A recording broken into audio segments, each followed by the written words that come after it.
show before the free show. I'm pleased to announce that we have reached a contract agreement. Allegedly. I'm here for one more day. With the, or at least a bridge agreement with our producer, Ashley Pickle. Welcome back.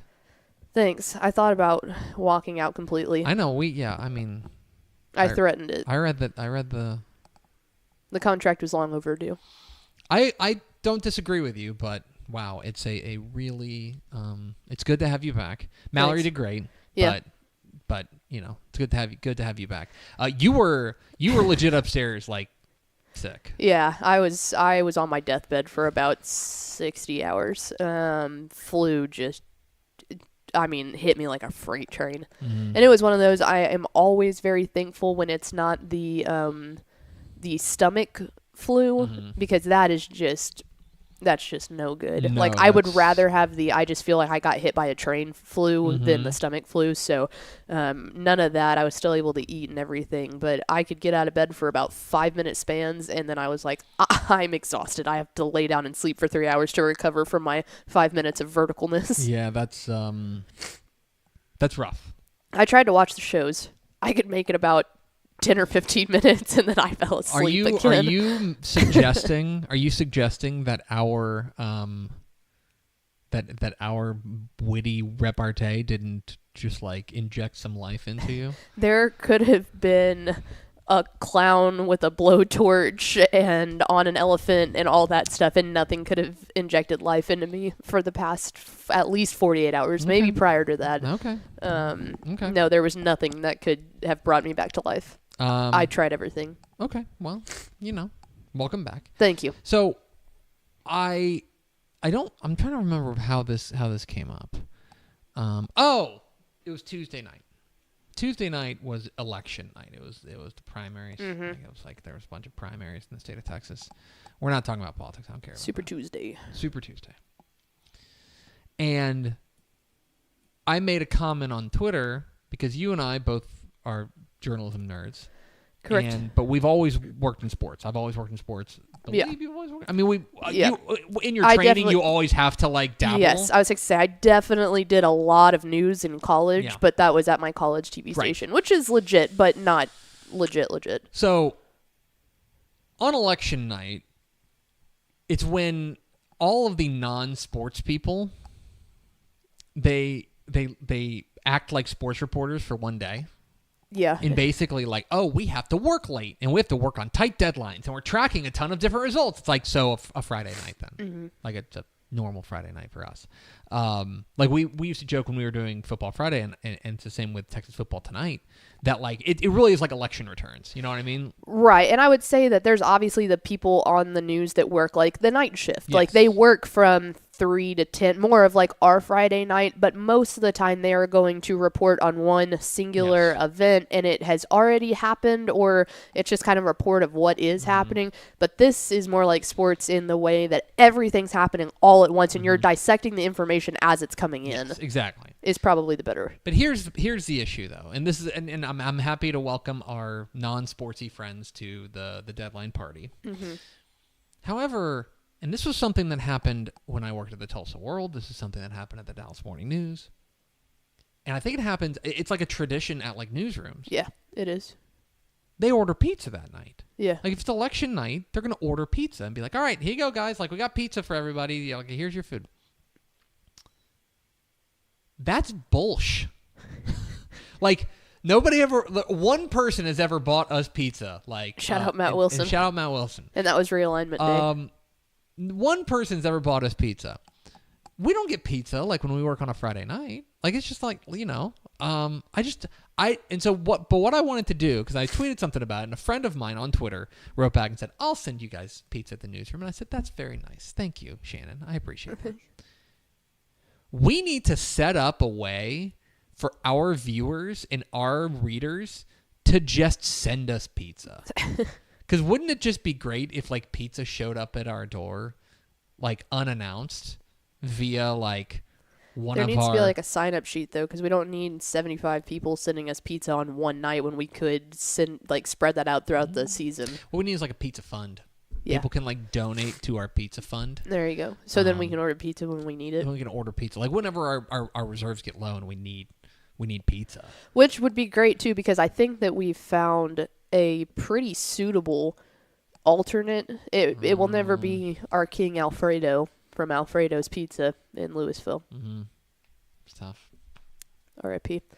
But it will suffice. Okay. Yeah. I think there's a good suitor for it. So keep an eye out for this. We're gonna find a way. We're gonna create a pizza fund, a Dave Campbell's Texas Football Pizza Fund. That if you're feeling saucy, and you want to donate a pie, we want to make that easy for you. We want to make it and like, wouldn't it be great if it was tax deductible?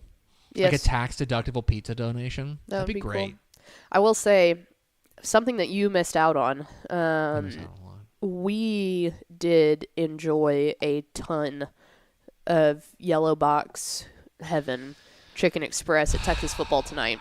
That's there's a big ringer for working on Texas Football Tonight. Oh, yeah. We get to order food every Friday. Because our friends at Bally, they would order us dinner for like the crew on Friday nights.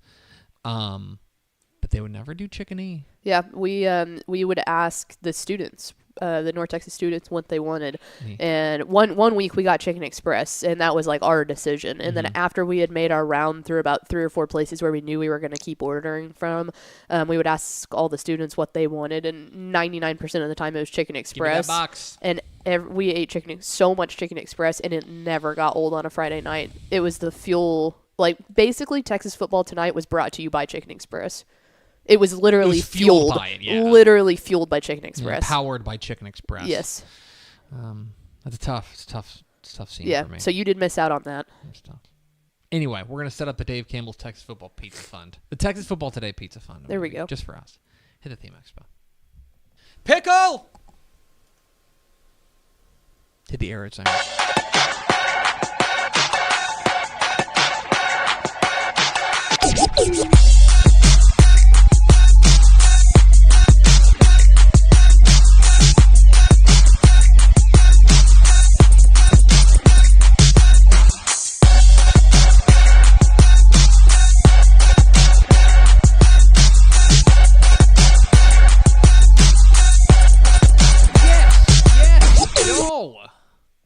From the Dave Campbell's Texas Football Bachelorette Pad, here in an undisclosed location. It's Texas Football Today, a show that's dark and stormy. Lighting still looks pretty good. Does it look okay? Did you hear the storms last night? No, I was out. Oh my God. I'm not joking. Quick sidebar. I'm not joking. That was some of the loudest thunder and lightning I had ever heard in my life. Both Mallory and I woke up like in a panic because it must have been just right over us. It was insane. Absolutely insane. Are you on the top bunk or the bottom bunk? Top bunk. You're on top bunk. Yeah, okay, so that my legs can hang off. That's even scarier. Yeah, it was. My name is Greg Tepper. I'm the managing editor of Dave Campbell's Texas Football magazine, TexasFootball.com, a corresponding website. Thank you for spending part of your day with us. Whether you're watching us live, TexasFootball.com, Facebook, YouTube, or Twitter, or just listen to the podcast, which you can subscribe to on the podcast vendor of your choice. Either way, thank you for doing your part. Support your local, mediocre internet show. I am sitting over there at the helm today, making us sound good. She's the Duchess of the Dorks, Miss 305. She's Ashley Pickle. Hi, friends. And to carry on with that story, I had NyQuil in my system, so usually I am out. So the fact that woke me up after I had taken some NyQuil, it's insane. You're like only about 25 minutes north of me. But it's crazy the amount of worse than I did. Yeah, difference. I was not on NyQuil, but like I was out. There have been a couple of times where our friend Goof lives not even 5 minutes from us, and it is crazy the amount of times that our house is getting different weather than what he's getting. It's like those storm cells can make such a difference. Weather, man. Weather. I love weather. Big weather. This is big weather season. I'm in my bag. Today it is big weather season. Today is Thursday, March 7th, 2024, 266 days till Thanksgiving. Pickle, you can wish somebody a happy birthday from a show that started in 2005 or a show that started in 2008. 5. Happy birthday to The Office's Jenna Fisher. Oh, let's go. Jenna Fisher, who went to the same high school as my wife. She was a button? Or a marker? Marker. A marker. Jenna Fisher, who's a Nerix Hall marker. Yes. That's crazy. She did. She went there. But she turns 50 today. Wow. Pam is 50. Holy cow. Who was the other one? Happy birthday also to Bryan Cranston, who turns 68 today. A year from a very nice birthday. 69. It's episode 1741. On today's show, folks, who's a famous number 17? If you know what famous number 17, player? let us know in the comments. A famous number 17. Let us know in the comments. Anyway, it's the Something Dirk episode. On today's show, folks, we're going to take a look at a piece that Mike Craven wrote for TexasFootball.com about the Otani wears 17. Oh, okay. So does Phillip Rivers. It's Otani. It's the Otani Dirk episode. We're going to take a look at a piece that Mike Craven wrote about the college football attendance figures across the state, and basically comparing them year over year and over the past 5 years. Some teams that maybe you are on the rise that you wouldn't think, and others that maybe need a little bit of help in the attendance department. We'll get into that. In the back half of the show, we are going to be joined by the head coach, the new head coach of the Cy Lake Spartans. Coach Tyron Carter will join us live. In Texas Football Today, the former Cy Woods offensive coordinator is going to be joining us, talking about his head coaching gig there at Cy Lakes. We're excited to talk with him coming up here at the back half of the program if you stick around with us. Do we have first four through the door? We sure do. It was jersey number 69, Nice. TJ Hudson, Daniel Agnew, and Canadian Matt Stepp. Canadian Matt Stepp. Welcome in, fellas. Canadian Matt and Stepp. our fellas abroad. Yes. I think he's still abroad. It's an international episode. Yeah. Well, no, he's not abroad because he's heading down to what you call it, San Antonio. Mm-hmm. As Ava pulls. Oh, we didn't get it. Ava was pulling on my hair. Anyway. No, he's heading down to San Antonio this weekend He's to call working for basketball. you. I know. I've been out of it for a couple days. You have been out of it. All right. Let's talk a little bit about college football and specifically attendance. You know, you and I did a segment years ago now at this point. Yeah, we're old. About attendance in college football and this was a couple years ago when attendance was on the decline. I want to say it was like 5 straight years in decline. Yeah. We talked about how I think that there are a couple of things that college football struggles with that make it so it is not conducive to attending a football game. First of all, like the TV presentation is excellent. Oh yeah, it's fantastic. It's great to sit at home and watch a million games. Absolutely. I mean, you have kids. What's the easy option? Stay at home. Yeah. They can play with toys, and you can sit on the couch. Especially with kids. Mm-hmm. I don't. It's hard to bring them. B, it can be kind of pricey. C, there's no way that I can take my kids for a 4-hour football game. No. That's part of it. And then another part of it, and this is just me, and I don't want to be a prude here, but like I don't think it is a conducive atmosphere most places for families. Right. It sends me a little rowdy. Yep. You know, and I don't know if I need 5-year-old Hank hearing some of the words coming out of home what that word means. I'm not sure. But Mike Craven on TexasFootball.com wrote a piece where he talks about the attendance trends for all the FBS programs across the state of Texas. Did you pull up the graphic or no? I didn't send you the graphic. Oh, no. Never mind. Don't worry about it. Real fast. Essentially, if you look year over year from 2023 or from 2022 to 2023, essentially, the leader in the clubhouse, the team that has the most the highest attendance, this is not going to surprise you. It's Texas. Texas has the highest attendance, both in stadium capacity and in average attendance, right? That's not a surprise. They have an enormous stadium. Second place, also not a surprise, Texas A&M. Texas A&M is second on that list. Third on that list is Texas Tech. Now, Texas Tech did take a slight decrease in their attendance year over year. We'll talk about that in a moment. They were third on the list. Fourth year over year was TCU. As far as attendance is concerned. Fifth was Baylor. Baylor took a relatively significant, a decent step back. TCU took a nice step forward. Sixth on that list, as far as average attendance, Houston. Seventh was UTSA. Eighth, SMU. Ninth, Texas State. 10th Rice, 11th UTEP, and 12th North Texas, 13th Sam Houston.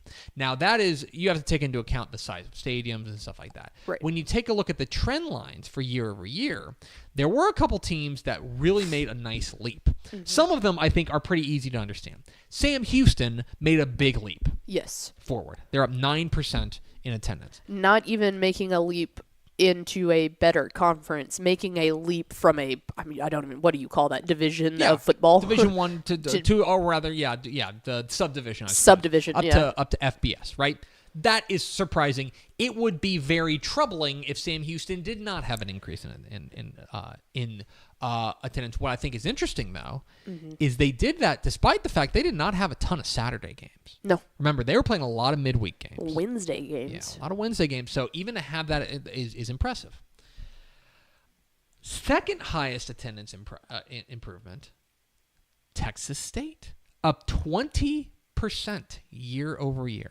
Makes sense. You win games, people come out. If you win, then that's going to get you, people are going to start paying attention to you. Texas State made a big leap there.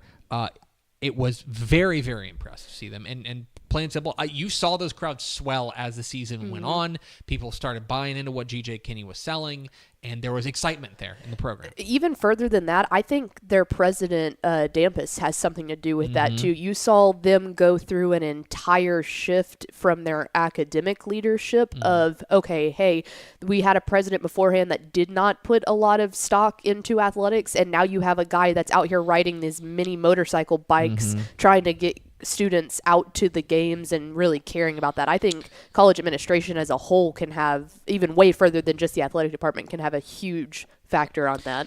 And the biggest riser year over year, and also we'll get to this in the 5-year trends, well, the Houston Cougars made a, let me look at this, 41.8% leap in attendance. Now, I think this is threefold, really. Actually, it's only twofold.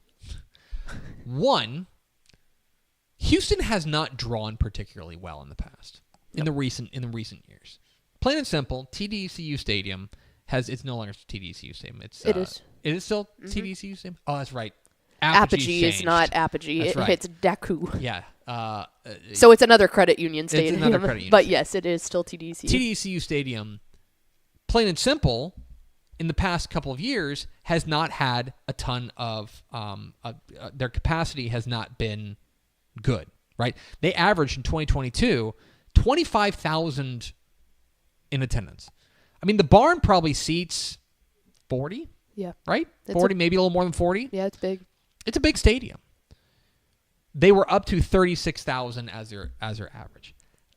I think you can draw a straight parallel to the conference change. Yes. And plain and simple, when you replace Temple and Tulsa with TCU and Texas, you're going to get a big swell in attendance. Well, and the other thing here that, I mean, just point blank truth of the matter is, too, when you add in those bigger opponents, especially larger in-state opponents, you also have to account for all of the neutral fans that are showing up and all of the opposing fans. I was at that Houston versus Texas game, and there were a ton of Houston Cougar fans there, but there were a ton of neutral fans, and there was a lot of burnt orange. And guess what? Numbers are numbers. Hey, those count towards attendance, and that place was full to the brim that day. That's the gate, too. That counts for the gate, too. So, yeah, I would say that was, and you think about that increase is despite the fact that Houston wasn't good.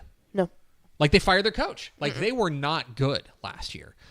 They struggled in their first year in the Big 12, but moving conferences was the right move. When you take a look at the 5-year trends, the 5-year trends tell a similar story. Houston is up very big. Texas State is up very big. UTSA is up very big as well. That's definitely a direct impact of winning. Sam Houston is up. TCU is up over 5 years. Texas is up a little bit. A&M is down slightly, but, I mean, they're going from, like, 101% capacity to, like, 99% capacity. Right. I wouldn't worry about it. There is one school I want to talk about with you. Somebody's calling me. We're doing a show. Doing a show. Spam. Scam likely. My good friend Scam likely. Let's talk about your Mean Green.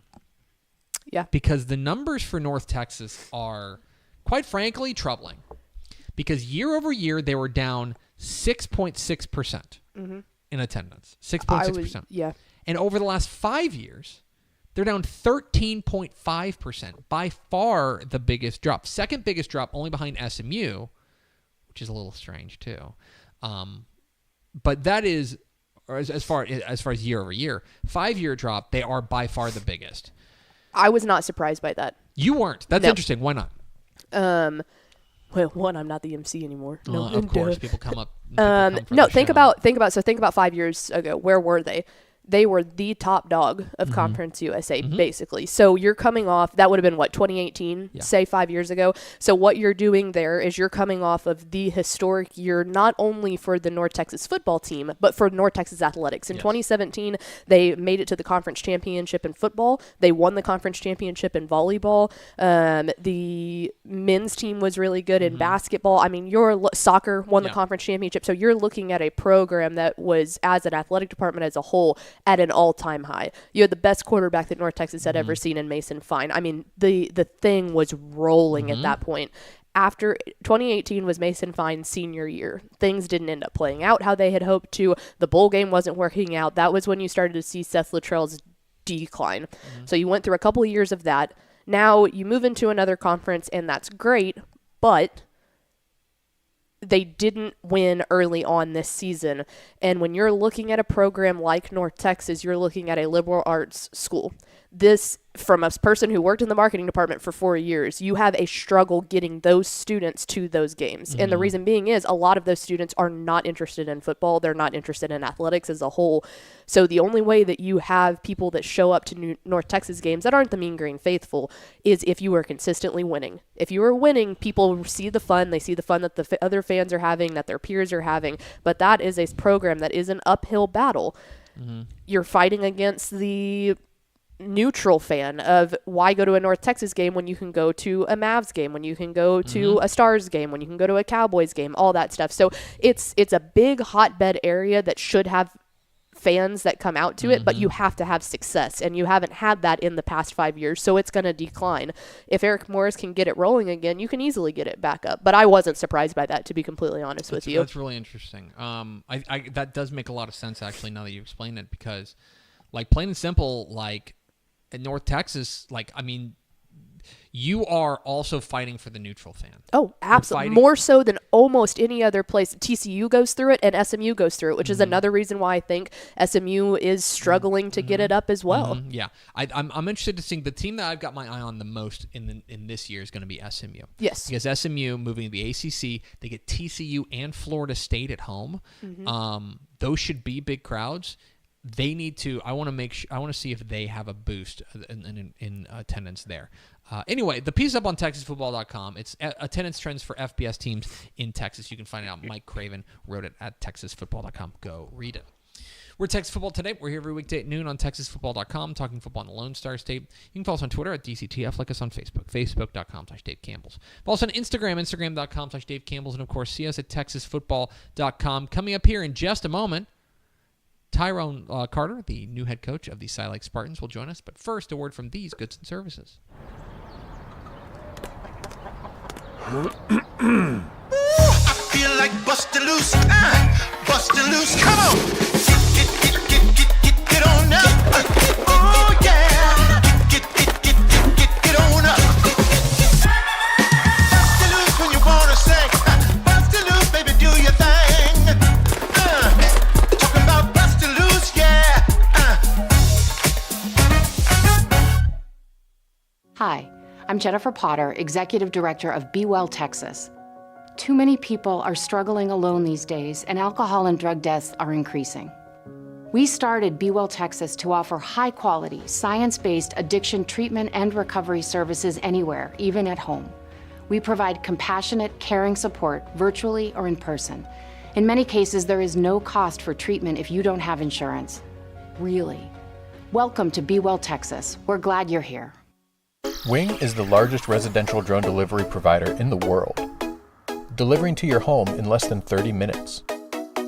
Order using an app just like other popular delivery services, and Wing's automated drone takes care of the rest.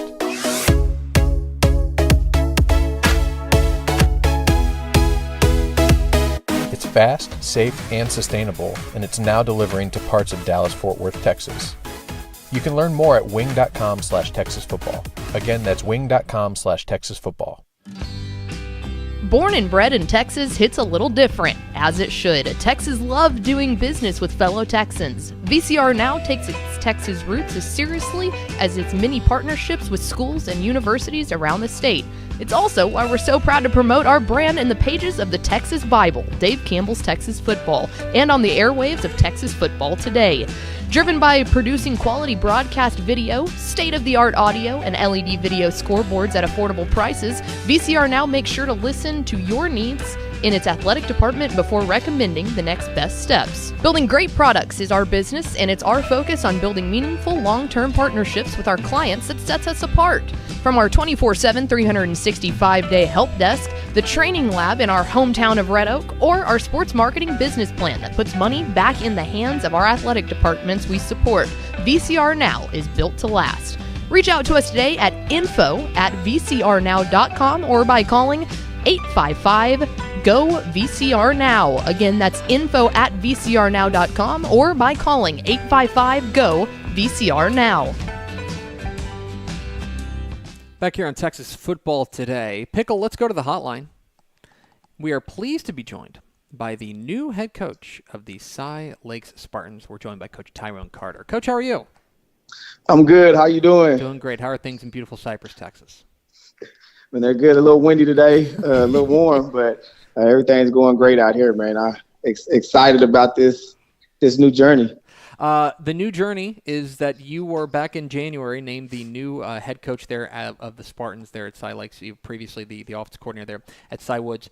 When you got the call that you were getting the job, that you were going to be the new head coach there for the Spartans, what was your reaction? Man, so they called me and asked me to come over to the athletic department, and I went over there and they set me down and they were just like, Coach, these are the steps. We want to offer you the job. And Virginia Flores was like, Coach, you ready to be the new head coach at Cy Lakes? And I was like, yes, ma'am.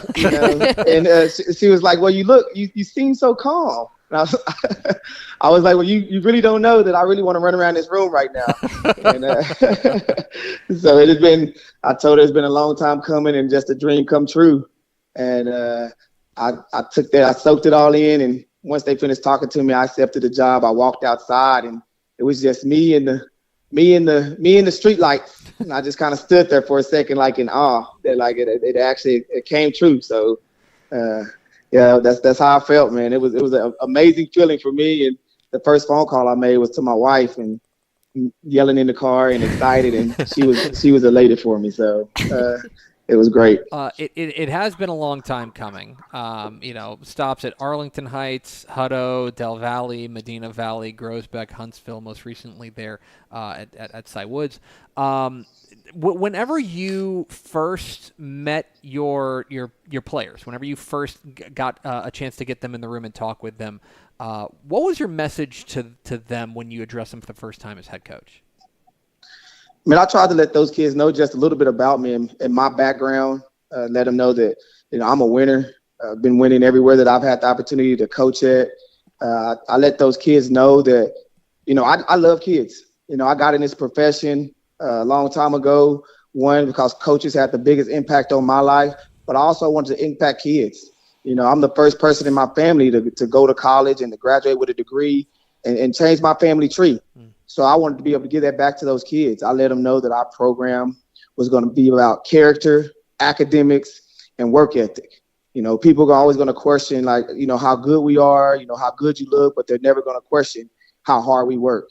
And those kids, they looked at me and they were kind of iffy at first, wondering, who is this guy? How are we going to trust him? This is different. We've had the same regimen here for years, but after a couple of days and they saw who I was and saw what I was about and how I moved around, the buy-in has been amazing.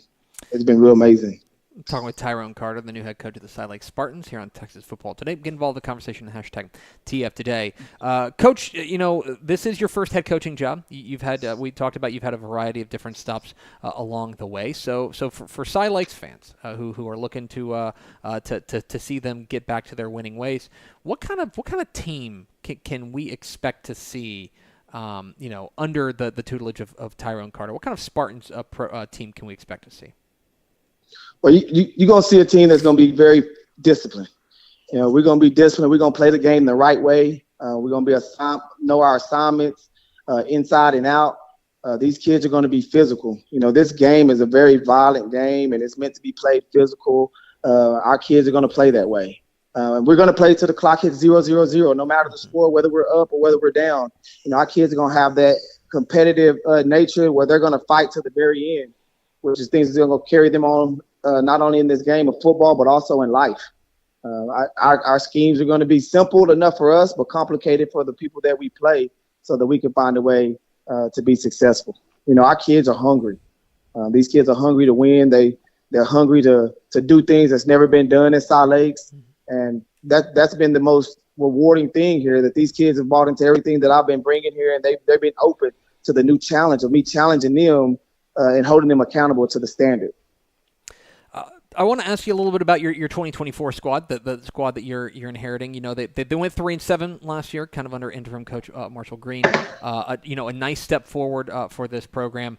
When you take a look at the team that you're inheriting, what has you excited? What about this 2024 team has you most excited?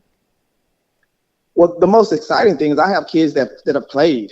There's 42 kids coming back on the team from last year, and 9 guys coming back on both sides of the ball. So they played a lot of sophomores last year from a very talented sophomore group, and mixed in with the guys that's going to be seniors this next year. Like, we got a lot of kids that's actually been in the battle and played football at the highest level in Texas. Texas 6A football is very competitive, and playing in South Air, one of the most competitive districts in the state. Like, these kids have actually played and been in that battle. So that's exciting to know that they've actually had the opportunity to get out there and get some playing experience. And now, even though the schemes are changing, there's some coaches are changing, the standard of some things that they had before, like all the mantra and all that stuff is changing. It's still football. And these kids have actually had that opportunity to go out there and play. So that's the most exciting thing, that I get to actually get a group of kids that actually have a little bit of experience. Talking with Tyron Carter, the new head coach of the Side Lake Spartans here on Texas Football Today. Get involved in the conversation, hashtag TF Today. Coach, I know that you mentioned that coaches have been a big part of your life.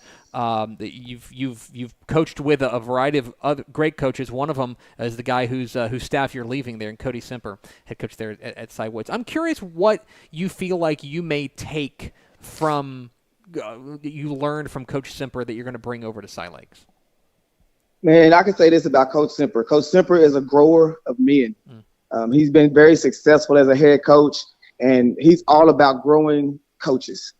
He's done an outstanding job, and he poured into me. And what he did for me was kind of gave me that extra bump and kind of pushed me over the top. And the conversation that we had in his office about, like, when I took the job 3 years ago, I told him my goal was to be a head football coach. And he told me if that's my goal, he want to help me accomplish that goal. But this is what I need to. These are some things that I need to do in order to accomplish it. And the sincerity and he was very intentional about the things that he did. Not only like with me personally on the staff, but with the administration within our district, of saying like, hey, let's give Coach Carter opportunities to do this to help him grow, and put me out there in front of him, but didn't let me go drown by myself. Like, led me along the way and gave me everything that I needed in order to get to this point. I'm very grateful for what he's done for me, and the impact that he's had on my career. That man right there is he means a lot to me. And I know I've told him this, but I love that dude like he's my own. He was very difficult for him to bring somebody in that he didn't know to take the job with him at Cy Woods. But it's been great, man. It's been a great journey, and working for him has been great for me. Well, then I have to ask, because you guys, you're going to get a snoot full of Coach Semper on coming up here when the season rolls around. They're in District 16 6A. What do you think that's going to be like whenever you're staring across the field at your old boss? Oh man, that's gonna be fun times. He's already talking a little noise to me, but but it's gonna be exciting times, man. I told him, don't worry, I know all the signals. So Yeah, they're going to change things up. He's Tyron Carter. He's the new head coach of the Cy Lakes Spartans. Coach, we sure appreciate your time. Congratulations again on the new gig, and best of luck in the fall. We'll be watching. All right, thank you. Appreciate it, Greg. Absolutely. There goes Tyron Carter, head coach of the Cy Lakes Spartans. Join us here at Texas Football Today. It's always tough, right? Because you got the old boss there across the way, but that would be a big. Cy Lakes, a program that looking for a jolt. They opened in 2010. Never made the playoffs. Trending. This is Coach Carter is going to be their third coach in 3 years. Yeah. And so I think just getting like that consistency in there and just having a voice in the room that you feel like is going to be there for the long haul could do well, and I feel like this is a good year for them to do that, because I think last year you started to see for so long it was, the normal Cy fairs, the normal Cy falls almost, like this, oh gosh. The Bridgelands. Yes, exactly. You're seeing them going over and over and over again. Last year we started to see some of the other Cy teams really Cy start. Springs. Yeah, Cy Springs year. had an unbelievable year. Cy Ranch had a good year. So right now it seems like that power nexus is kind of shifting over there in Cypress ISD. So why not? Yeah. Why not Cy Lakes? Why not? They can make a little bit of history. And they've got a guy that I know is fired up to be there, Tyron Carter, the new head coach there at Cy Lakes. We appreciate him taking a little bit of his time today. Let's go over to Ashley Pickle for America's second favorite segment. Final thoughts? Just a reminder there, if you liked the segment that we did in the first part about the attendance things and you're looking to actually see some of those numbers for yourself, Mike Craven has the story up with all the graphs and everything on there on texasfootball.com. So if you want to go back and really dive into the numbers on that, you can do that. Do we have a show tomorrow? Yes. Yes. Yep. Okay, we have a show tomorrow. Breaking news. Yeah. Helpful on the Mailbag Friday. Anything else? Nope. Okay. It's going to do it for us. Thanks for spending a little bit of your day with us. Follow us on Twitter at DCTF. Like us on Facebook, facebook.com/Dave Campbell's. Follow us on Instagram, instagram.com/Dave Campbell's. And, of course, see us at texasfootball.com. Thanks again to Cy Lakes head coach Tyron Carter for being our guest. For Ashley Pickle, I'm Greg Tepper. Vince Young, please meet your Play of the Year trophy. We'll see you tomorrow for Helpful Honda Mailbag Friday on Texas Football Today.